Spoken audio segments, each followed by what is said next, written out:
दूसरा टेस्ट होने जा रहा है रावलपिंडी में, तो क्या एक्सपेक्ट कर रहे हैं पाकिस्तानी बॉलर्स के? उसी तरह का बॉलिंग पैराडाइज मिलेगा स्पिनर्स को? मिलना चाहिए। उसमें ट्वीक ये करना है कि आप एक तगड़ा फास्ट बॉलर जो है वो साथ रखें। तो हसन अली को खिलाया था इस दफा? वो मेरे को की कराना चाह रहे हो?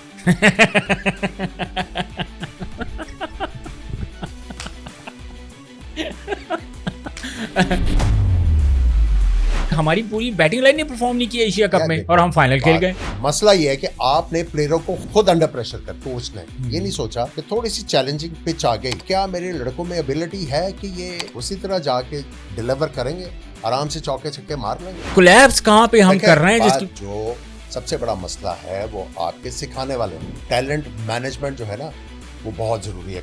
और टैलेंट मैनेजर्स आपके पास है नहीं। आप एक कोचिंग मैनुअल जो है 10 लोगों के ऊपर थोप नहीं सकते। जब तक किसी कोच को ये इस चीज का इदराक नहीं होगा, इंप्रूवमेंट नहीं आएगी। आजकल जो रीजनल क्रिकेट हो रही है वो तो सारी नंबरिंग गेम हो रही है ना। क्लब क्रिकेट की परफॉर्मेंस के ऊपर आपको रखते थे।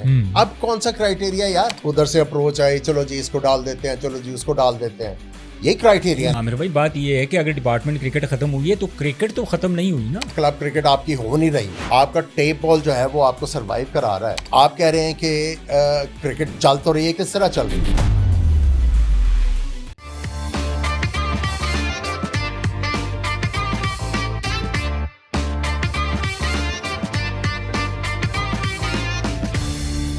बिस्मिल्लाहिर्रहमानिर्रहीम। पब्लिक पॉडकास्ट में खुशामदीद। मैं हूं शाहनवाज खान और आप पब्लिक न्यूज़ का स्पेशल प्रोग्राम देख रहे हैं पब्लिक पॉडकास्ट। नाजरीन, मेरे पॉडकास्ट के मेहमान किसी तारुफ के मोहताज नहीं, former captain Pakistan cricket team के। 92 का वर्ल्ड कप जब जीता पाकिस्तान ने तो एक अहम मेंबर थे एज ए ओपनर बैटर।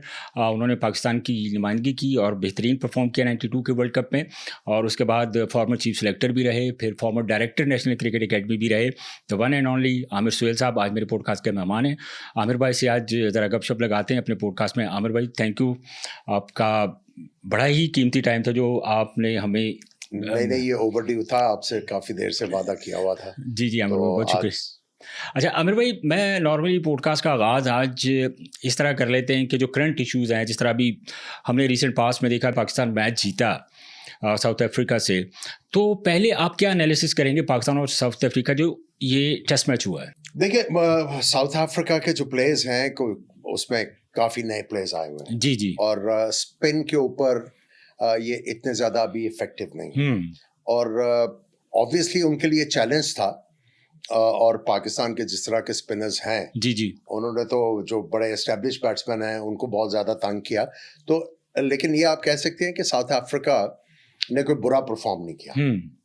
अगर वो पहली इनिंग्स में कैच कर लेते हैं, जी, जो उन्होंने कैच गिराए हैं, तो वो पाकिस्तान के लिए मुश्किल तो डाल सकते थे, इसमें कोई शक नहीं। अगर भाई हमने देखा कि नॉर्मली इंग्लैंड के खिलाफ जो हमारा पहला टेस्ट मैच हुआ तो वो हमने कोई 850-900 रन के करीब रन हो गए। उसके बाद आकिब जावेद सिस्टम में इन होते हैं और उनका एक कुलिया उन्होंने जो बताया कि इस तरह का विकेट अगर ब्रेक विकेट होगा होम कंडीशंस में एडवांटेज लेने के लिए, उन्होंने उस चीज़ को अप्लाई किया। और मुसलसल हम देख रहे हैं कि हमने फिर इंग्लैंड को भी टेस्ट सीरीज़ हराई, उसके बाद हमने देखा वेस्ट इंडीज़ के ख़िलाफ़ हम खुद फंस गए। लेकिन उसके बाद अब साउथ अफ्रीका पाकिस्तान आई है, तो क्या हमारा जो ये तरीका है मैचेस जीतने का, तो ये हमारा फार्मूला आप समझते हैं ठीक है? देखिए, पाकिस्तान में हमेशा से इसी तरह की पिचेस रही हैं, लेकिन इतनी रफ नहीं रही आमिर भाई। 2-3 दफा आपने ग्रीन टॉप विकेट बनाई, आप खुद ही फंस गए। ठीक। सो आपका जो ट्रेडिशनली आपकी पिचेस हैं वो इसी तरह की हैं। ठीक है। और मैं समझता हूं कि कोई कबाहत नहीं है कि अगर आपने टर्निंग विकेटें बनाई है। और देखें, जिस तरह टेस्ट चैंपियनशिप की वो साइकिल चलती है, तो आपने पॉइंट्स लेने हैं। यस, ठीक है। आपने कम से कम आप होम सीरीज तो जीते ना। ठीक है। देखिए, बाहर जाके तो आप जीत नहीं पा रहे। सो आपने सबसे पहला काम ये करना था कि जीत का एक कल्चर क्रिएट करना था। जो होम कंडीशंस थी आपने उनको एक्सप्लॉइट किया। इसमें कोई कबाहत नहीं है कि अगर आप टर्निंग विकेट बनाते हैं। बाकी मुल्क की जो पिचेस हैं वो भी जो है वो अपनी स्ट्रेंथ के मुताबिक बनाते हैं। आप श्रीलंका चले जाए, बांग्लादेश चले जाए, इंडिया चले जाए, वहां पे भी बनती हैं। सो अगर हमें उससे एडवांटेज मिलता है तो उसमें मेरा ख्याल है कि उसमें कोई कबाहत नहीं है और उसमें कोई शर्म भी नहीं है। अच्छा, एक चीज उसमें ऐड करूंगा, आपने थोड़ा सा ख्याल रखना है कि ठीक है, आपकी ओवर डिपेंडेंसी जो नजर आ रही है स्पिनर्स के ऊपर, आपने कुछ जिस तरह शाहीन शाह अफरीदी ने पिछले मैच में आउट किया है, आप एक पेस वाला बॉलर जो है उसको ऐड कर सकते हैं, जिसकी पेस हो, क्योंकि रिवर्स स्विंग जब आप करते हैं तो उसके गेंद के पीछे पेस नहीं होगी तो बैट्समैन जो फायदा नहीं है, फिर बैट्समैन जो है उसको आराम से जो है वो डील कर लेता है। पेस होगी, गेंद नीचे रहेगा, अगर कोई नया यंग फास्ट बॉलर विकेट लेता है उसका कॉन्फिडेंस डेवलप होगा, आगे जाके अगर वो अगर दूसरे मुल्क में जाके खेलता तो विकेटें ली होंगी और उसका कॉन्फिडेंस होगा और ये पता होगा कि मैं टीम का जो है एक परमानेंट मेंबर हूं, तो उससे बहुत ज्यादा फर्क पड़ेगा। लेकिन एक चीज़ आमिर भाई हमें भूलनी नहीं चाहिए, इस तरह की पिचेस अगर हम बना रहे हैं तो हमें ये चीज़ भी याद रखनी चाहिए कि हमारी जो आइडेंटिटी थी वो फास्ट बॉलिंग थी, और इस दौरान हमने देखा है कुछ अरसे में 1 साल से हमारे पास जो फास्ट बॉलिंग की लॉट है या फास्ट बॉलिंग जो है वो रेड बॉल में स्ट्रगल करते हुए हमें नजर आ रहे हैं। तो ये क्या हमारे लिए मसाइल नहीं है? आपका इसी तरह की पिचेस थी जी, जब जिस दौर की आप बात कर, डिफरेंस ये था रिवर्स स्विंग का और पेस थी, बिल्कुल ऐसे। उस दौर में आपने जो फायदा उठाया वो रिवर्स स्विंग का। अब रिवर्स स्विंग रोज रोज नहीं हो सकती, अगर कंडीशंस होंगी, अगर जो स्क्वायर है, पिच है, वो बहुत ज्यादा खुरदरी होगी तो उसमें जो है नेचुरली रिवर्स स्विंग होगा। अब मसला ये है कि चूंकि हमने कामयाबियां हासिल की रिवर्स स्विंग के ऊपर और उसके अलावा सीखा कुछ नहीं, थोड़ा सा कंट्रोवर्शियल तो होगा, उसके अलावा सीखा कुछ नहीं। अब मुझे ये बताएं कि नए जो आपके फास्ट बॉलर आए हैं, आप मुझे एक नाम दे दें कि जिसने किसी बॉलर ने 90s के बॉलर्स के बाद 200 विकेट हासिल किए। अभी तक तो कोई भी नहीं है। वजह क्या है? ग्रूमिंग करना आता आपको सिवाय रिवर्स स्विंग के कुछ और सिखाना नहीं आता। लेकिन आमिर भाई एक चीज़ इसमें आप ये भी देखें कि शाहीन अफरीदी का अगर रिवर्स हो रहा था तो हमारे लिए सरप्राइजिंग था।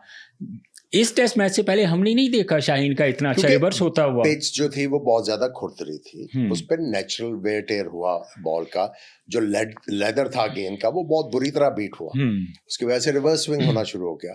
सो मेरा कहने का मतलब यह है कि आपको उन लोगों को ढूंढना है कि जो आपके फास्ट बॉलर्स को नया गेंद करना सिखाएंगे, जो आपको सेकंड थर्ड स्पेल करना सिखाएंगे अगर रिवर्स स्विंग नहीं हो रहा। जो दुनिया के फास्ट बॉलर्स हैं जिन्होंने 300 400 विकेटें हासिल की हुई हैं, क्या उन्होंने सारी जिंदगी रिवर्स किया स्विंग? जो दूसरे मुल्कों के नहीं। सो हमने गुर सिखाने हैं ना अपने बॉलर्स को। अगर आप का जो सवाल है कि फास्ट बॉलर अगर आपके पीछे रह जाएंगे तो भाई आपने उनको ग्रूम करना। आप देखें ना, आप पिछले 7-8 साल में आपके पास नंबर ऑफ फास्ट बॉलर्स कैसा आया? एक ग्रूम हुआ। अभी तक हमारे पास ऐसे कोई फास्ट बॉलर नहीं नजर आ रहे जिसके ऊपर हम रिलाई कर सकें। नहीं, मुझे ये बताया ना, आपके पास एहसान उल्लाह आया, आपके पास और फास्ट बॉलर्स आए। यस, 150 प्लस, ठीक है, और भी आए। आपने पीएसएल में बड़े फास्ट बॉलर्स को देखा है। आप मुझे ये बताएं कि बीच में होता क्या, ग्रूम क्यों नहीं होता? हमारा सिस्टम कोलैप्स कर रहा है या उस तरह की ग्रूमिंग नहीं हो रही? जिस तरह नहीं है भाई, इस तरह की जो सबसे बड़ा मसला है वो आपके सिखाने वाले नहीं है। देखिए, टैलेंट मैनेजमेंट जो है ना वो बहुत जरूरी है क्रिकेट में, और टैलेंट मैनेजर्स आपके पास है नहीं। अब इन बिटवीन अगर आप ये देखें आमिर भाई, तो वकार यूनुस लेजेंड थे। रिवर्स स्विंग अगर उनकी वसीम अकरम की दुनिया में सबसे ज़्यादा जो डेंजरस रिवर्स स्विंग करते थे वो थे, वो मेंटोर रहे। इनके अलावा जो है हमने देखा बहुत सारे जो हमारे फॉर्मर फास्ट बॉलर हैं एज ए मेंटोर के तौर पे उन्होंने काम किया। लेकिन कोलैप्स कहाँ पे हम कर रहे हैं? बात सिंपल सी है। आपने क्रिकेट के बाद, क्रिकेट रिटायरमेंट के बाद अगर आपने कोचिंग की तरफ आना है तो उसके लिए फर्दर एजुकेशन की जरूरत है। और जो सबसे ज्यादा इंपॉर्टेंट चीज है, आपको कोचिंग मैनुअल दूसरी चीजों के को तो आपने पढ़ना है। yes. उसको करना है। बायोमैकेनिक्स बहुत इंपॉर्टेंट है। आपने ये देखना है कि एक फास्ट बॉलर जो है उसको क्या चीज चाहिए, क्या ट्वीक चाहिए कि इसकी परफॉर्मेंस बेहतर हो जाएगी। आपको क्या करना है कि ये बॉलर जो है अगर 140 पे बॉल कर रहा है, ये 145 पे किस तरह जा सकता है। ये सारी चीजें आप एक कोचिंग मैनुअल जो है वो 10 लोगों के ऊपर थोप नहीं सकते। हर बंदे की डिफरेंट रिक्वायरमेंट है। जब तक किसी कोच को ये इस चीज का इदराक नहीं होगा, इंप्रूवमेंट नहीं आएगी। लेकिन आजकल अगर आमिर भाई हमारा क्राइटेरिया क्या है, जो 140 प्लस से बॉलिंग करता है तो हम उसको फ़ौरन ही पिक कर लेते हैं, उसके रनअप का नहीं देखा जाता, उसकी टेक्निकल चीज़ों को नहीं देखा जाता, बाकी जो बायोमैकेनिक की आप बात कर रहे हैं उन चीज़ों के ऊपर काम नहीं किया जाता। आपने खुद ही जवाब दे दिया ना। जब ये चीज़ें जो हैं, देखें पाकिस्तान में जो एक चीज़ जो है वो जो बहुत पीछे चली गई है ना, वो है टेक्निक। ठीक है। अब देखें ना, आप बाहर की मुल्कों की प्रोडक्शन देखें, ठीक है, टेक्निक, मैच से पहले टेक्निक डिस्कस हो रही है प्रोग्राम में, प्लेयर के वीडियोस जो हैं वो स्प्लिट स्क्रीन के ऊपर लगा के दिखाए जा रहे हैं, इन्हें वो उसकी टेक्निक एनालाइज हो रही है, फॉरेन प्लेयर्स की टेक्निक एनालाइज हो रही है, बॉलर्स की टेक्निक एनालाइज हो रही है। आपने हमारे कभी देखा? हमारे ऊपर तो हमने तो जो टेक्नोलॉजी है, पाकिस्तान में आपने कभी अपनी प्रोडक्शन में या किसी चीज में टेक्निक डिस्कस होते देखिए? पूरी हिस्ट्री में सिर्फ एक बंदा है जिसके बायोमैकेनिक्स के ऊपर उन्होंने काम किया, वो है इमरान खान, जिनका इन द बिगिनिंग जिनका एक्शन ऐसा था, लेकिन वो बायोमैकेनिक्स के ऊपर उन्होंने अपना पूरा एक्शन ही चेंज कर लिया था, लेकिन उनके बाद हमें कोई नहीं नजर रहा। बात सिंपल सी है कि जब तक आपको आइडिया नहीं होगा, आपकी पढ़ाई लिखाई नहीं होगी, आपको नो हाउ नहीं होगी, आप किसी को किस तरह इंप्रूव करा सकते हो? यस, ठीक है। हाँ, अगर आपने अपने नाम के ऊपर ही जाके कि हाँ ठीक है नाम के ऊपर चले जाए, साथ मैंने अब कोच लिखवा लिया है, करना कराना कुछ नहीं है, तो ठीक है। तो फिर तो क्रिकेट का नुकसान, क्रिकेट तो खराब पाकिस्तान की हो रही है। जब तक आपके मुल्क में दोबारा से टेक्निक के ऊपर एम्फेसिस नहीं आएगा, बायोमैकेनिक्स के ऊपर एम्फेसिस नहीं आएगा, जो इतनी आपके पास टेक्नोलॉजी अवेलेबल है उसको आप यूज करना नहीं सीखोगे, आप जो है वो एक कदम आगे जाओगे, दो कदम पीछे आओगे, एक कदम आगे जाओगे, दो कदम पीछे आओगे, ये चलता रहेगा। आमिर भाई, कौन सी बेसिक्स ऐसी आप, चलिए ईयर्स को थोड़ा सा इसको डिस्कस करते हैं कि पाकिस्तान, अब देखें आप भी एनसीए के डायरेक्टर रहे हैं, बेसिकली आपकी प्रायोरिटी क्या होती थी जब आपके पास लड़के आते थे, जब आप एज ए डायरेक्टर एनसीए काम कर रहे थे, आप सर्व किया आपने बड़ी देर के लिए, तो बेसिकली आप कौन सी अपॉर्चुनिटीज क्रिएट करते थे कोचेस के लिए या प्लेयर्स के लिए? देखिए, मेरा जो काम करने का जो स्टाइल था, मैंने पहले सब जो टॉप परफॉर्मर थे पूरे पाकिस्तान के उनको बुलाया, फिर मैंने लोगों को ये कहा कि अगर कोई समझता है कि मैं अच्छी क्रिकेट खेलता हूँ और मुझे अपॉर्चुनिटीज नहीं मिल रही, वो नेशनल एकेडमी में आ सकता है, वो आके अगर अच्छा है तो हम उसको रिटेन करेंगे। मेरा जो सबसे बड़ा फोकस होता था जब मैं प्लेयर को रिटेन कर लेता था, टेक्निक इंप्रूव कराना, टेक्निक। जब आपकी टेक्निक में झोल नहीं होगा तो आप कभी भी नहीं डरोगे, आप किसी भी सिचुएशन में जाके दिलेरी से खेलोगे। लेकिन अगर आपको ये पता है कि मेरी टेक्निक में झोल है तो आप हमेशा डरते रहोगे, हमेशा डरोगे। सो मेरा जो एम्फेसिस था कि टेक्निक जो है वो प्लेयर की बेहतर करानी है, और जो साथ में ये एम्फेसिस था कि प्लेयर को भी पूछना, हाँ भी तुम इतने अरसे से खेलते आ रहे हो, तुम्हारी टेक्निक क्या है, तुम्हारी गेम क्या है। जो प्लेयर जो है वो एक्सप्लेन कर लेता था कि हाँ मेरी ये टेक्निक है। अब टेक्निक का मतलब ये है कि कोई प्लेयर जो है वो उसका ट्रिगर मूवमेंट है पिछला पांव हिलाना, कोई अगला पांव हिलाता है, कोई दोनों पांव हिलाता है, उसकी कोई वजह तो होगी ना। अगर एक प्लेयर को खुद वजह नहीं पता तो आप उसको इतनी बड़ी जिम्मेदारी किस तरह दे सकते हो? सो एक प्लेयर को अपनी टेक्निक का पता होना बहुत जरूरी है, उसको गेम का पता होना बहुत जरूरी है, तब जाके उसको लेके आते हो आप इतने लेवल के ऊपर। सो मेरा हमेशा से एम्फेसिस ये रहा कि टेक्निक इंप्रूव करानी। तो क्या आप नहीं समझते कि जो आजकल जो कोचेस हमारे लगे हुए हैं, क्या ये इतने क्वालिफाइड नहीं है, या इनको आइडिया नहीं है कि टेक्निक के ऊपर काम कैसे किया जाता है, या ये इतनी क्रिकेट नहीं खेले हुए? कोई तो रीजन होगी जिसको ना। अभी आपने छक्कों का कैंप लगाया, यस, रजाक थे, ये आप सबको एक ही तरह छक्का मारना सिखा नहीं सकते। वो तो सिर्फ बैट्समैन है जिसकी बैकलिफ्ट जो है गली की तरफ से आ रही है, एक बैट्समैन है, उसकी जो है विकेट कीपर की तरफ से बल्ला आ रहा है, एक है उसका थर्ड स्लिप की तरफ से आ रहा है। सबको आप एक चीज किस तरह सिखा सकते हो? ये है इंडिविजुअल, हर इंडिविजुअल की जो डिमांड है उसके मुताबिक आपने सिखाना है।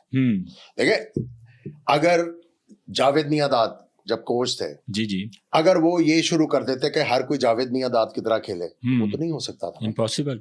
ठीक है, या कोई और कोच हो और वो ये कहे कि ये मेरी तरह करना शुरू कर दे, तो नहीं हो सकता। हर इंडिविजुअल जो है उसकी कोई ना कोई यूनिक एबिलिटी है। yes. आपने उसको अंडरस्टैंड करना है, उसका सेटअप देखना है, स्टांस देखना है, उसकी बैकलिफ्ट देखनी है, उसके आपने शोल्डर देखने हैं कि किधर पॉइंटेड है। ये सारी चीजें देखने के बाद आप एक प्लेयर को गाइड करते हो और फिर उसका जो है लेवल बढ़ाते हो उसके स्किल्स का। अगर आप सबको ही एक ही तरह सिखाना शुरू करोगे, इट डजंट वर्क,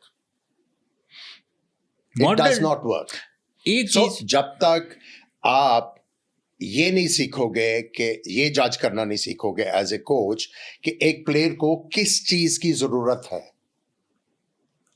और आपने वो वाली उसकी इंफॉर्मेशन जो है उसको देनी है और वो चीज उसकी इंप्रूव करानी है, जब तक इंडिविजुअली आप ये चीज नहीं सीखोगे कि इंडिविजुअल को हमने किस तरह कोच करना है, ये चीज़ें ठीक नहीं होंगी। अच्छा आमिर भाई, एक बड़ी इंटरेस्टिंग चीज़ ये भी है कि हम बात करते हैं पूरी दुनिया को लेके, हम कंपैरिजन करते हैं पाकिस्तान क्रिकेट का साउथ अफ्रीका के साथ या ऑस्ट्रेलिया के साथ या चले इंडिया के साथ हम कर लेते हैं, लेकिन अगर उनकी क्रिकेट और पाकिस्तान की क्रिकेट देखी जाए तो जितने अरसे में हमारी क्रिकेट डिक्लाइन का शिकार हुई है उतने अरसे में उनकी क्रिकेट ऊपर गई है। आपके दौर में इंडिया कभी जीता नहीं था, बहुत कम होता था कि पाकिस्तान से जीता था।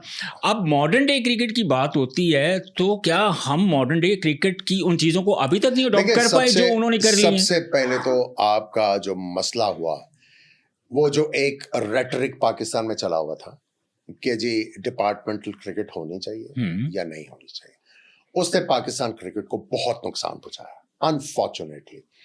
आप बजाय ये देखते हैं कि आपकी क्लब क्रिकेट जो है वो खत्म होती जा रही है, आपके स्कूलों की क्रिकेट जो है खत्म होती जा रही है, जो आपके टॉप जो कॉलेजेस थे जो स्पोर्ट्स के बेसिस के ऊपर लड़कों को रखते थे, जी उनकी क्रिकेट का स्टैंडर्ड नीचे आ रहा है। आप एक गलत रेटरिक में फंसे रहे, जी बाकी चीजें आपने भुला दी, ओके, और उसकी वजह से आपकी क्रिकेट को बहुत ज्यादा नुकसान। आज भी आप देखें ना, आज भी जो है आपकी क्रिकेट संभल नहीं सकी। आप कभी कुछ करते हैं कभी कुछ करते हैं, लेकिन वो जो रिजल्ट्स हैं वो नहीं आ रहे। वो वही जो आपने टाइम वेस्ट किया हुआ है इस रेटरिक में कि डिपार्टमेंटल क्रिकेट होनी चाहिए या नहीं होनी चाहिए। 5 डिपार्टमेंट खेल रहे हैं, 6ठे डिपार्टमेंट HEC को ज़बरदस्ती टीम पिछले साल उन्होंने शामिल किया और डिपार्टमेंट भी वो क्रिकेट खेल रहे हैं आमिर भाई जो मैं समझता हूँ कि उस पाए के तो सोच भी नहीं सकते जब आपका दौर होता है। जब मुझे ये बताओ कि एक डिपार्टमेंट, एक तो चलो CSR कॉर्पोरेट सोशल रिस्पॉन्सिबिलिटी के ऊपर वो डिपार्टमेंट अपनी टीमें बना रहे हैं।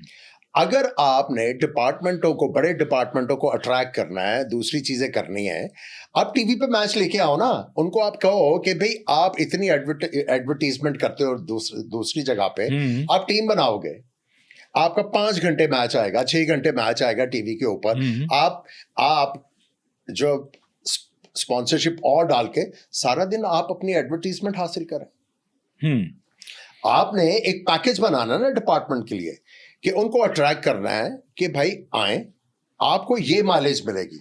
जब आप 6 घंटे स्क्रीन के ऊपर रहोगे तो बजाय आपको अरबों रुपए खर्चने के आप करोड़ों रुपए में वो वाली चीज जो है हासिल कर रहे हो, तो भाई काम करना आना चाहिए, मसला कोई नहीं है, चीजें हो सकती हैं।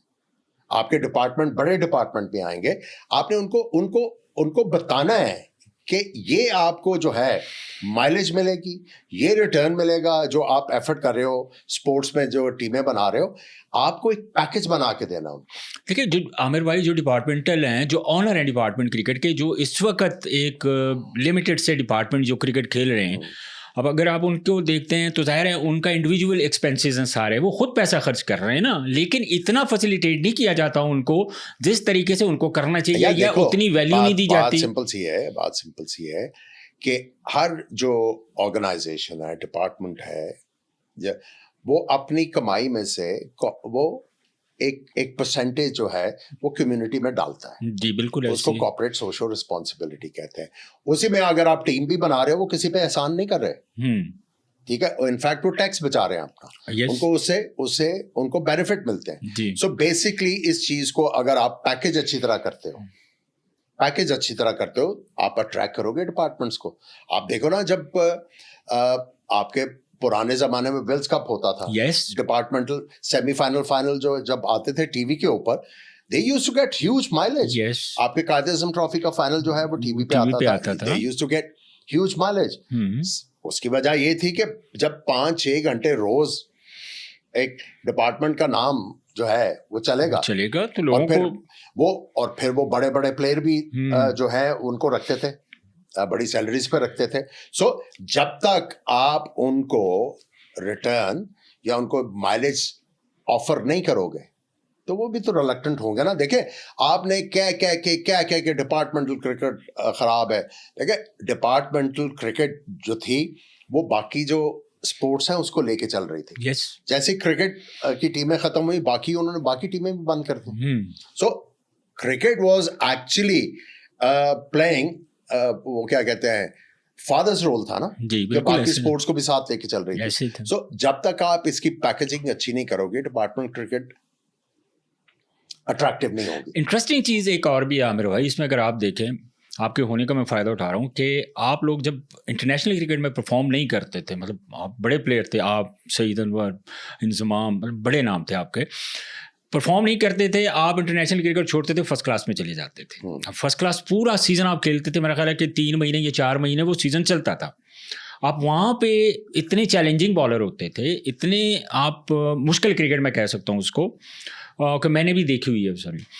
तो आमिर भाई, आजकल की अगर हम बात करते हैं, जो हमारी आजकल की क्रिकेट की बात है, जो लड़का इंटरनेशनल खेल के आता है, एक तो उसको डोमेस्टिक खेलते हुए शायद कोई हेसिटेशन है जिसकी वजह से वो डोमेस्टिक फर्स्ट क्लास नहीं खेलते, और फिर जब वो उनकी ख्वाहिश ये है कि हम बगैर डोमेस्टिक खेले, बगैर फर्स्ट क्लास में परफॉर्म किए, हम दोबारा कम बैक कर लें, तो इस चीज़ को आप किस तरह जस्टिफाई करते हैं? आपने खुद वैल्यू ख़त्म कर दी ना अपनी फर्स्ट क्लास क्रिकेट की, आपने वैल्यू ख़त्म की। देखें, अगर आप मोहसिन नकवी साहब की बात करो, उन्होंने क्रिकेटर्स को कौन सी जो है उनकी जो भी उन्होंने कोई उनको तजावीज़ दी, कौन सी डिनाई किया उन्होंने? हर एक पे काम किया। ये करो, बिल्कुल उन्होंने किया। करो, रिजल्ट क्यों नहीं आ रहे? क्यों? हमारे जो क्रिकेटर हैं वही काम करने की काबिल नहीं है। भाई वही, हाँ, सारे कसूरवार हम हैं क्रिकेटर्स। हमारे जो हमने अपनी चुतराहट काम करने के लिए ये चीजें की हुई हैं, उसकी वजह से जो है वो चीजें ठीक हो ही नहीं रही। ठीक है, आप कोई ना कोई एडवाइस दे देते हो, उसके बाद जो है वो आपको फुल जो है वो अथॉरिटी मिलती है कि डिलीवर नहीं हो रहा, डिलीवर करना नहीं आता। ये कहाँ पे हम कोलैप्स कर रहे हैं? यही तो रीजन बताएं आप आमिर भाई। सबसे पहले मैं तो इस चीज का बिलीवर हूं, जब तक आप अपनी क्लब क्रिकेट ऑर्गेनाइज नहीं करेंगे, आपकी क्रिकेट के आगे जाने के चांसेस टोटली जीरो। आपकी क्रिकेट को लोगों को शायद पता नहीं है, आपकी क्रिकेट को अभी तक ये टेप बॉल क्रिकेट सर्वाइव करवाए हुए हैं। ये मोस्टली जो प्लेयर आते हैं आपके जी, वो सारे टेप बॉल खेल के आते हैं। मोस्टली प्लेयर जो है, सारे तो नहीं मैं कह सकता, मोस्टली जो प्लेयर्स हैं वो टेप बॉल से आ रहे हैं। सो टेप बॉल और क्रिकेट बॉल में फर्क तो है। सो जब आप प्रॉपर क्रिकेट खेलोगे और अपनी गेम को इम्प्रूव करके आओगे, देखिए जब हम लोग जब क्रिकेट में आए, जी यार, आपके 4 या 5 टूर्नामेंट साइमल्टेनियसली चल रहे होते थे, आप रोज मैच खेलते थे। When I was at government college, हम जब सीजन करीब आता था तो 3 महीने रोज मैच, हर क्लब के साथ रोज मैच होता था। जब आप इतनी क्रिकेट खेलोगे तो आप इम्प्रूव तो करोगे यार, ऑब्वियसली। ठीक है, अब आप मुझे ये बताओ, आप यहाँ से कैमरा लेके चलो। मैंने एक दफा इस चीज की निशानदेही की थी, 96 की बात है। जी। मैं दोपहर में घर से निकलता था, तो मुझे बस स्टॉप्स के ऊपर, साइकिलों के ऊपर, मोटरसाइकिलों के ऊपर लड़के किट बैग रख के जा रहे हो, प्रैक्टिस करके जा रहे। बिल्कुल। वो नंबर बहुत ज्यादा नीचे आया। आई वाज अलार्म्ड कि यार ये तो लड़के कम होते जा रहे हैं, नजर नहीं आते। तो उस वक्त मैंने कहा कि यार हमें अपनी क्लब क्रिकेट पे तवज्जो देने की जरूरत है। देखिए पहले थे वॉलंटियर्स जो बड़े सिंसियर हुआ लेकिन करते यहाँ थे, पे पहले थे सिंसियर वॉलंटियर्स जो क्लबें रन करते थे। अब आगे हैं पैसा बनाने वाले लोग। यस, मैं इसी तरफ आ रहा था। अब हर कोई जो है पैसा बनाने के चक्कर में, वो सिंसियरिटी नहीं रही। क्लब्स को एकेडमीज में बदल दिया। ठीक है, अब वो जो एक बच्चा है उसकी अफोर्डेबिलिटी नहीं है। एज इट इज आपका जो है क्रिकेट का गेयर इतना महंगा हो गया। यस, ठीक है, उसकी अफोर्डेबिलिटी नहीं है। फिर ये लोग जो है डिमांडें करते हैं, तो उसके बाद बच्चा कहता है, पेरेंट कहता है कि छोड़ यार क्रिकेट, किसी और तरफ लग। सो जब तक आप दोबारा से अच्छे लोगों को अट्रैक्ट नहीं करेंगे क्रिकेट में, जब तक आप अपनी क्लब क्रिकेट को ऑर्गेनाइज नहीं करोगे। देखो हमारा जो लाहौर से अंडर 19 भी खेलना था, या लाहौर से आपको फर्स्ट क्लास के लिए या ग्रेड 2 के लिए जब आपकी सिलेक्शन होती थी, तो उसका क्राइटेरिया क्या था? क्लब क्रिकेट की परफॉर्मेंस के ऊपर आपको रखते थे। अब कौन सा क्राइटेरिया यार? अब ये जो रीजन्स वाले हैं, या एसोसिएशंस वाले हैं, ये डिस्ट्रिक्ट्स वाले हैं, ये कागजी तौर के ऊपर अपने जो क्लब का लड़का है आजकल उस उधर से अप्रोच आई, चलो जी इसको डाल देते हैं, चलो जी उसको डाल देते हैं। यही क्राइटेरिया ना, यही अलमिया है। यही मैं बात करने लगा था आमिर भाई कि आजकल जो रीजनल क्रिकेट हो रही है वो तो सारी नंबरिंग गेम हो रही है ना, कि यार मेरे क्लब का लड़का अच्छा है। उसमें पहले तो होता था चले 19-20 का अगर फर्क आया तो चलो जो 19 है उसको डाल दिया, 20 को ड्रॉप कर दिया। अब 19 और 119 का फर्क होता है, लेकिन सिर्फ अजारादारी कायम करने के लिए वो लड़कों को खिलाते हैं। तो ये भी तो अलमिया है ना। नहीं, अलमिया तो है, मैं उसी चीज को तो हाईलाइट कर रहा हूं। जब तक क्राइटेरियाज नहीं होंगे, ठीक है, मेरिटोक्रेसी किस तरह आएगी? यार आपके पास सामने कुछ है नहीं, क्लब है नहीं। देखो आपका बोर्ड का रूल है कि एक डिस्ट्रिक्ट है, उसमें सर्टेन नंबर ऑफ क्लब्स होनी चाहिए। बिल्कुल, अगर उसके पास एक्टिव क्लब्स नहीं है तो वो उसको जो है एफिलिएशन खत्म होती है। प्रेजेंट लाहौर में 131 क्लब है if I am not wrong, जिनके पास वोटिंग पावर है। नेट कितने लगते हैं? अभी स्क्रूटनी होनी है। नहीं, नेट कितने लगते हैं? मैंने तो बहुत कम देखे। मैंने ये 2003 में जनरल तौकीर साहब को कहा था कि ये आप जो है स्क्रूटनी जो है ये आप टाइम वेस्ट कर रहे हैं। तो फॉर्मेलिटी पूरी कर देते हैं। वो तो किराए पे किटेन डाल के हमारे यार कार्ड बनते थे जब वजीर अली लीग खेलते थे। हमारे क्लब का कार्ड बना होता था। ठीक है, ये ले आते हैं, किट में आके खड़ा कर देते हैं, स्क्रूटनी होगी जी। यार जो स्क्रूटनी है ना, वो जब क्लब के मैचेस होंगे ना, एक क्लब जो कहता है मेरे पास 3 वोट है, उसको एक दिन 3 मैच खिलाओ ना, स्क्रूटनी खुद ब खुद होती है यार। 15-15 लड़के पूरे करे एक दिन में, करे ना, 3 मैचेस होंगे। आप ग्राउंड किसी को नहीं छोड़ेगी, इनको ग्राउंड पे लेके आओ। ये स्क्रूटनियां, ये सब जो है टाइम वेस्ट है। जब तक आप लोग सही तरह से सिरा नहीं पकड़ोगे, तब तक आप जो है वो टांके ही लगाते जाओगे और वो फिक्स कुछ नहीं होना, यानी प्रॉपर उसका ट्रीटमेंट नहीं होगी। आमिर भाई, हम बात करते हैं नॉर्मली, देखें अभी आपने मोहसिन नकवी साहब की बात की, नो डाउट कि उन्होंने बहुत कोऑपरेट किया और उनकी नीयत भी हमें साफ नज़र आती है और क्रिकेट के लिए वो कुछ करना भी चाहते हैं। हमारे यहाँ पे सबसे बड़ा प्रॉब्लम तो ये भी है आमिर भाई कि इंडिया में अगर कोई चेयरमैन आता है तो पॉलिसीज़ वही होती हैं। हमारे यहाँ पे कोई चेयरमैन चेंज होता है तो पूरे का पूरा एक तो वो पूरी काबीना फारिग हो जाती है, पूरी पॉलिसी चेंज हो जाती है। देखो उसकी वजह क्या है? उसकी वजह क्या है? सिस्टम नहीं है ना। जब कोई नया आता है चेयरमैन आएगा जिसका क्रिकेटिंग बैकग्राउंड नहीं है, वो किसके ऊपर रिलाई करेगा? एक्स क्रिकेटर्स के ऊपर, या जो मुलाजम हैं पीसीबी के, उनसे गैदर करेगा ना इंफॉर्मेशन, और उसके बाद वो डिसाइड करेगा हाँ यार किन किन चीजों की जरूरत है, और वो इन्हीं की गाइडेंस के ऊपर जाएंगे ना। सही है। और अगर उनको गाइडेंस ही नहीं मिलेगी सही, तो क्या होगा? तो यही जो कुछ हो रहा है, डिस्ट्रॉय। एग्जैक्टली, ठीक है। जब तक आप सिरा नहीं पकड़ोगे, और पाकिस्तान क्रिकेट जो है वो इस वक्त इस स्टेज पे है कि आप इसको स्क्रैच से नहीं स्टार्ट कर सकते।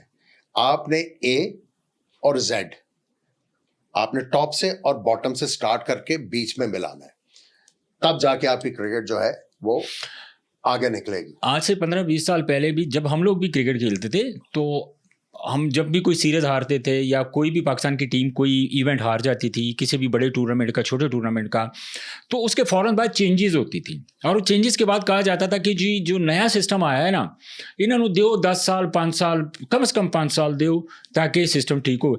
बट आज भी हम वहीं पे स्टैंड कर रहे हैं जहाँ पे आज से हम 15-20 साल पहले स्टैंड कर रहे थे। आपका एक पुराना सिस्टम चल रहा था ना? जी जी, ठीक है, पुराना सिस्टम चल रहा था और आप वर्ल्ड कप भी जीत रहे थे, आप बड़े बड़े टूर्नामेंट भी जीत रहे थे।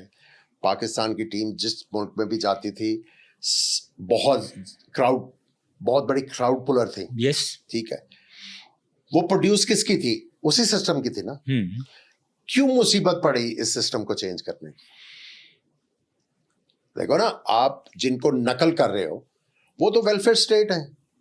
अगर आपकी नौकरी छूटती है तो वेलफेयर जो है वो आपकी जो आपका मुल्क है वो आपको जो है डॉल मनी देता है, आपको वो सपोर्ट करता है। यहां पे एक तो अनसर्टनिटी है, अनसर्टनिटी है कि कल खेलना है या नहीं खेलना।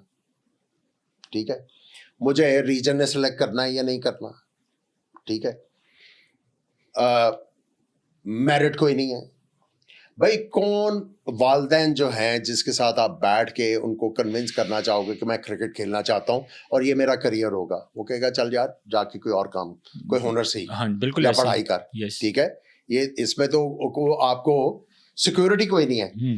आपको डिपार्टमेंट सिक्योरिटी देता था। एग्जैक्टली, आपको डिपार्टमेंट सिक्योरिटी। ये जो हफीज कारदार साहब ने, अल्लाह ताला उनको जन्नत नसीब करे, ये जब सोचा था उन्हें मुल्क का फ्यूचर सामने रख के ये वाला फैसला किया। ठीक है, अब आप देखो कि आप कह रहे हो कि आपके रीजन को आपने स्ट्रांग करना है। क्लब क्रिकेट है नहीं, दूसरी चीजें है नहीं। पाकिस्तान क्रिकेट बोर्ड का अगर आप ऑफिस देखो, international directorate, domestic directorate, game development directorate, आपका फाइनेंस का डिपार्टमेंट है वहां पे सीईओ है, वहां पे आपका एचआर का पूरा सिस्टम है। आपका रीजन जो है, आपका रीजन की बॉडी क्या है?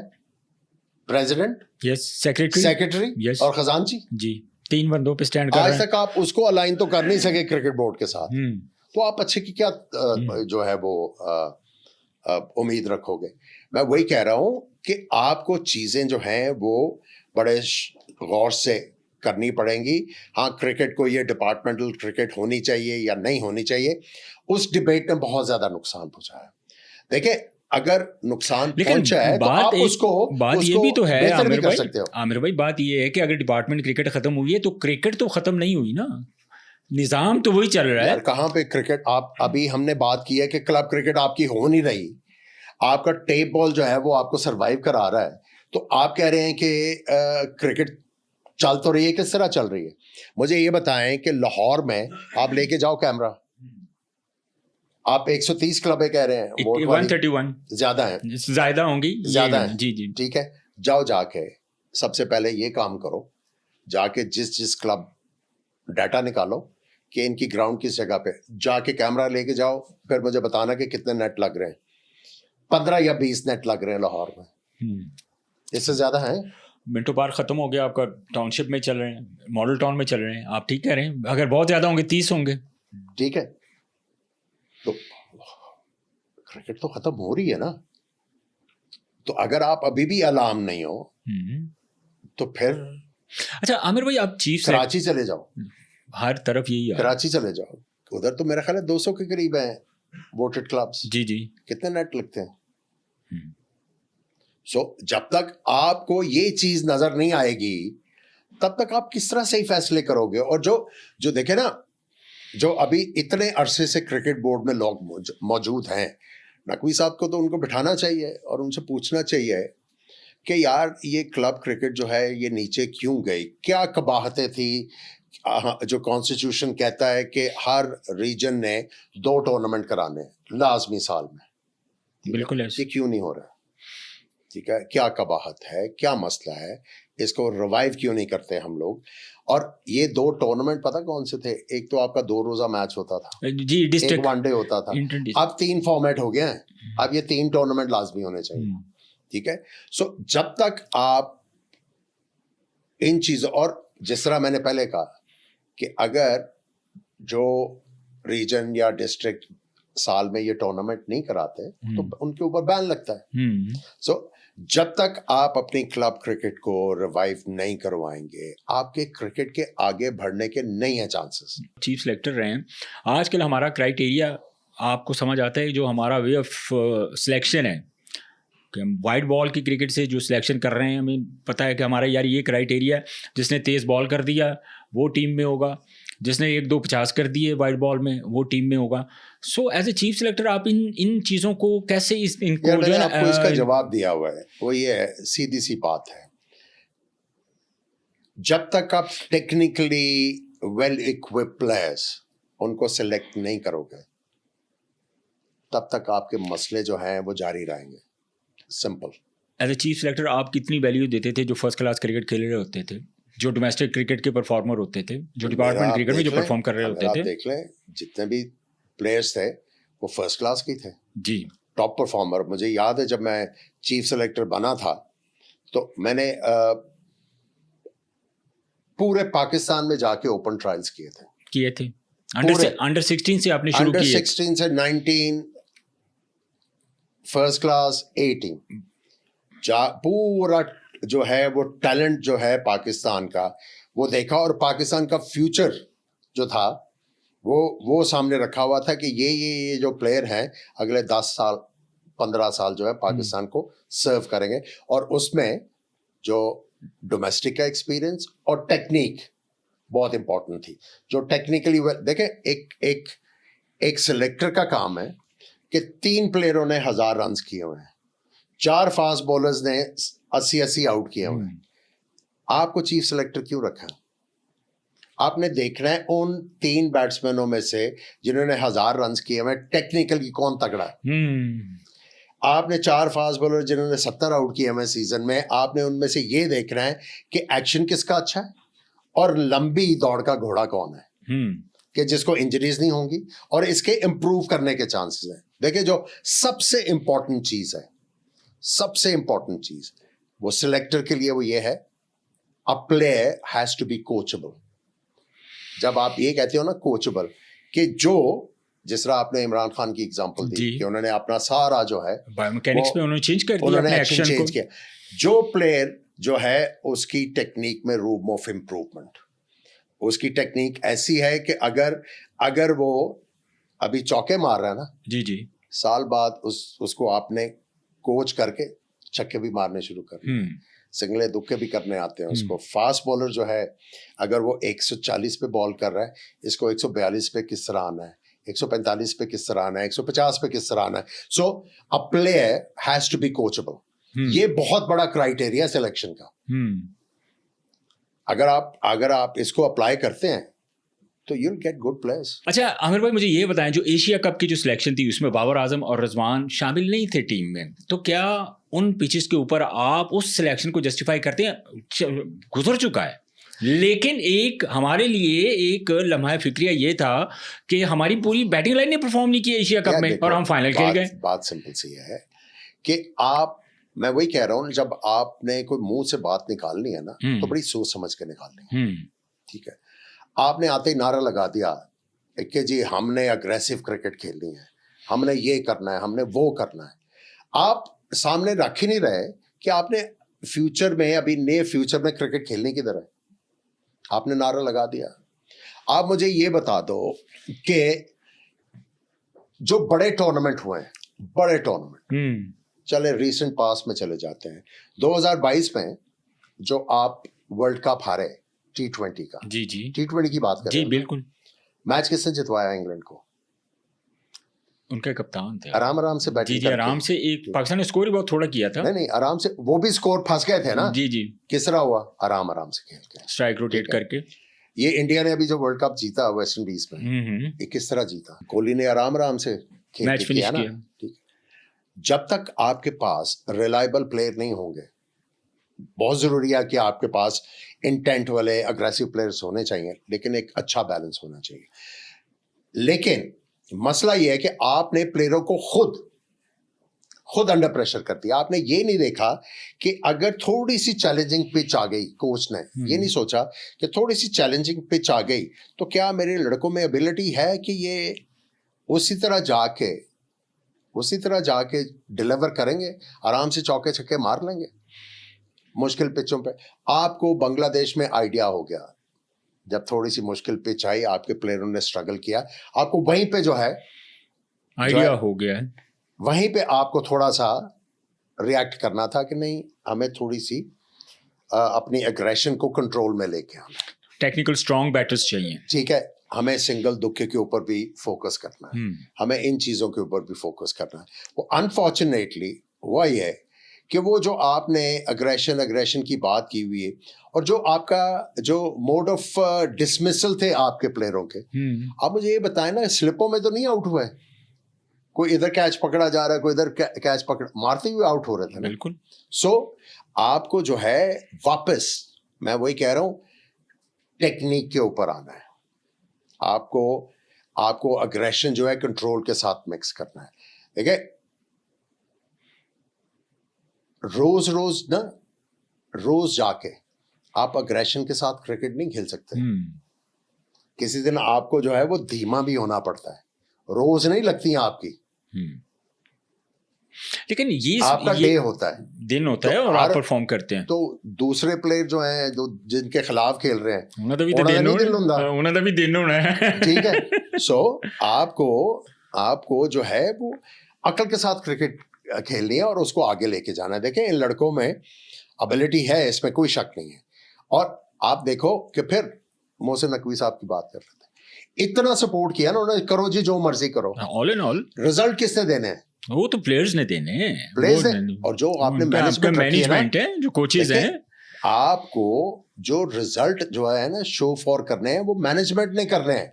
ये टैलेंट आपको दे दिया है, ये प्रीमियम जो टैलेंट है पाकिस्तान का, ये आपके पास है, करो इनको सही तरह इस्तेमाल।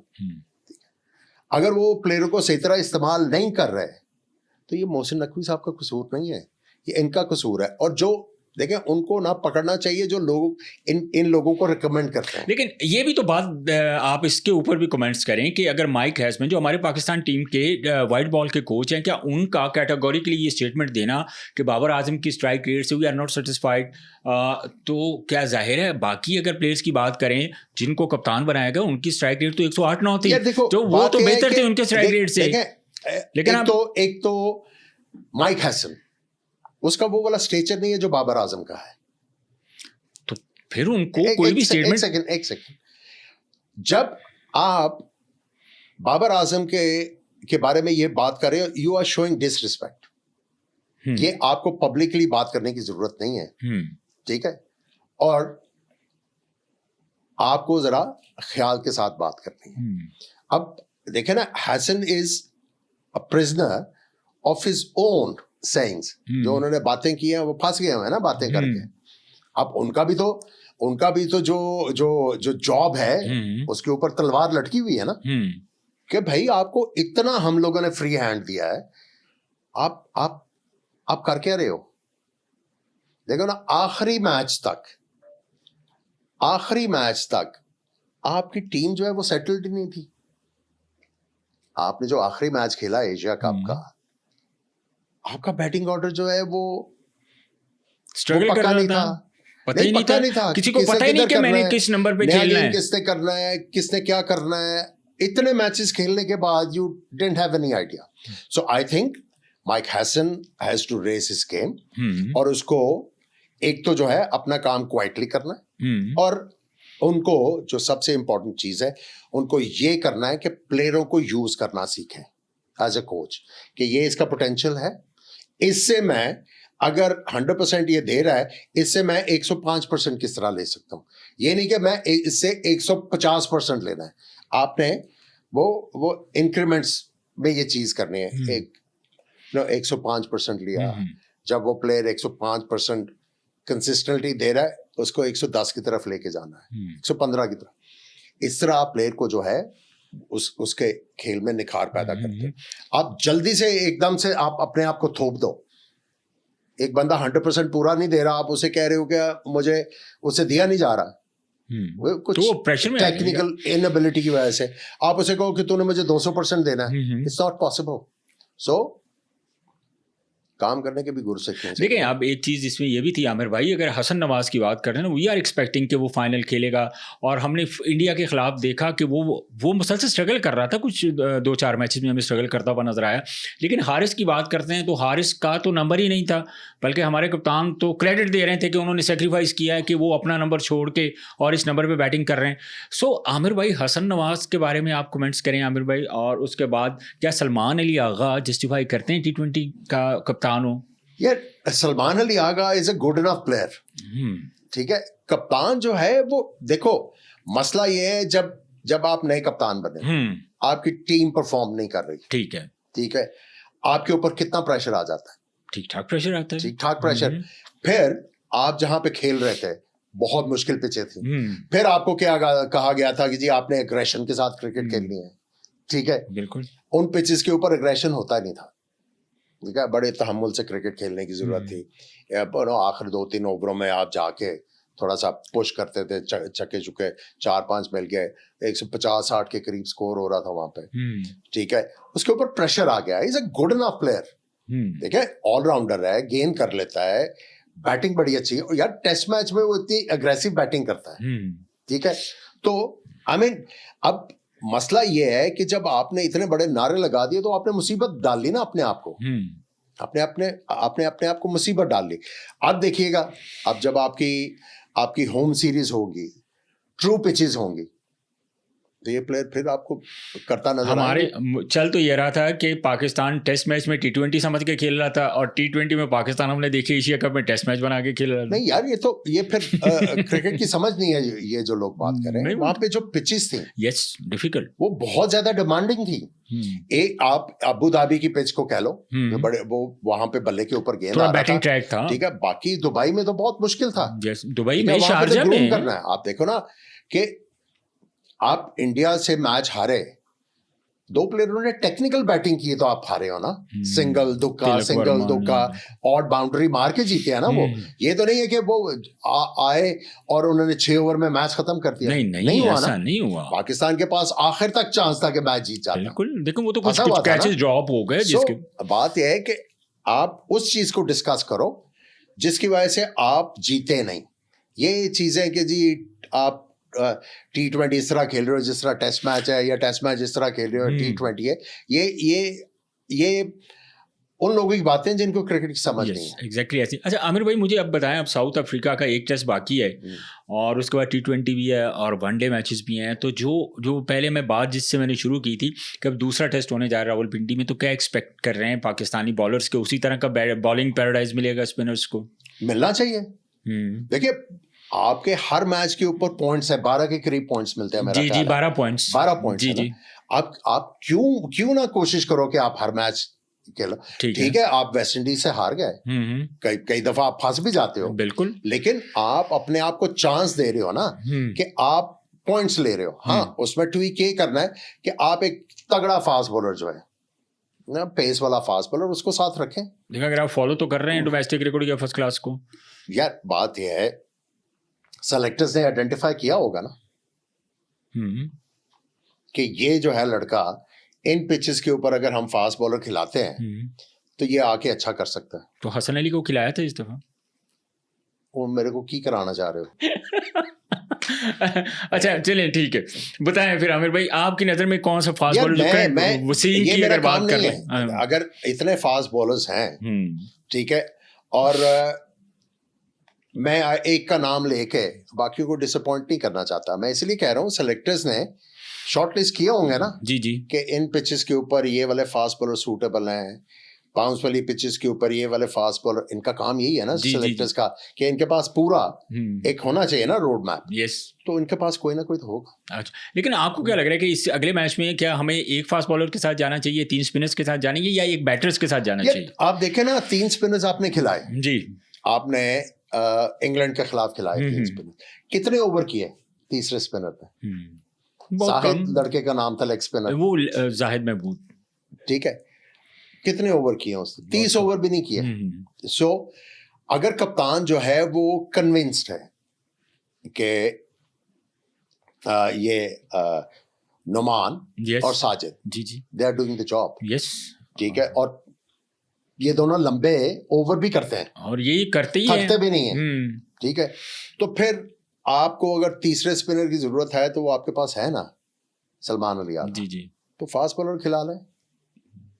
और T20 में पाकिस्तान की क्या पोजीशन देख रहे हैं? T20 में टोटली फॉर्मेट भी चेंज है और हमारे प्लेयर्स जो हैं वो भी ऑब्वियसली ये टेस्ट वाले तो नहीं होंगे, तो बाबर और रिजवान को आप देख रहे हैं T20 क्रिकेट में साउथ अफ्रीका के खिलाफ? देखिए, ये तो डिपेंड करता है, ये तो डिपेंड करता है सिलेक्टर्स की जो थिंकिंग है। देखिए, उन्होंने अभी तक स्टिक किया है कि ये प्लेयर खेलेंगे और हमने इनको एक लंबा रन देना है। देखिए, आपको क्रिकेट बोर्ड को जो है वो क्रेडिट तो देना है, सही है, कि उन्होंने एक प्लेयर जो है, एक पूल जो था T20 का, उन्होंने क्रिएट किया और उन्हीं को मौका दे रहे हैं। अब ये प्लेयर्स और जो मैनेजमेंट है ना, उन्होंने रिजल्ट लेके देने हैं। अगर मैं समझता हूँ कि अगर इस दफा ये रिजल्ट नहीं देते तो फिर क्रिकेट बोर्ड सोचेगा, लेट मी टेल यू, वो सोचेगा कि यार ये क्या हमें एडवाइस दी थी इन्होंने, जो काम ही नहीं कर रही।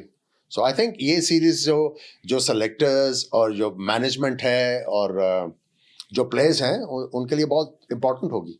बहुत शुक्रिया आमिर भाई आपकी कीमती वक्त का। नाज़रीन, आपने आमिर भाई की बातें सुनी, बड़ी इंटरेस्टिंग डिबेट चल रही थी और बड़े उन्होंने डीपली एनालिसिस किए कि हमारे पाकिस्तान की क्रिकेट किस वजह से आज इतनी नीचे चली गई, और वो भी रीजंस बताई जिसकी वजह से हमारी क्रिकेट जो है वो बेहतर हो सकती है। वो मशवरे भी दिए हैं पाकिस्तान क्रिकेट बोर्ड को, जो इस वक्त मौजूदा मैनेजमेंट है। आमिर भाई जैसे सीनियर बंदे के मशवरों से मैं समझता हूँ कि पाकिस्तान क्रिकेट बोर्ड को फ़ायदा उठाना चाहिए और पाकिस्तान की क्रिकेट को एक राइट ट्रैक के ऊपर दोबारा डालना चाहिए। जिस तरह उनके ज़माने में क्रिकेट हम लोग खुद बड़े बहुत फ़ैन होते थे, देखी जाती थी, जो प्लेयर प्रोड्यूस करता था पाकिस्तान। और सबसे बड़ी चीज़ जो है वो डोमेस्टिक क्रिकेट को वैल्यू देना है, क्लब क्रिकेट को वैल्यू देना है, ये आमिर भाई का कहना था। आज के पॉडकास्ट से मुझे इजाज़त दीजिए, अपना बहुत सारा ख्याल रखिए, अल्लाह हाफिज़।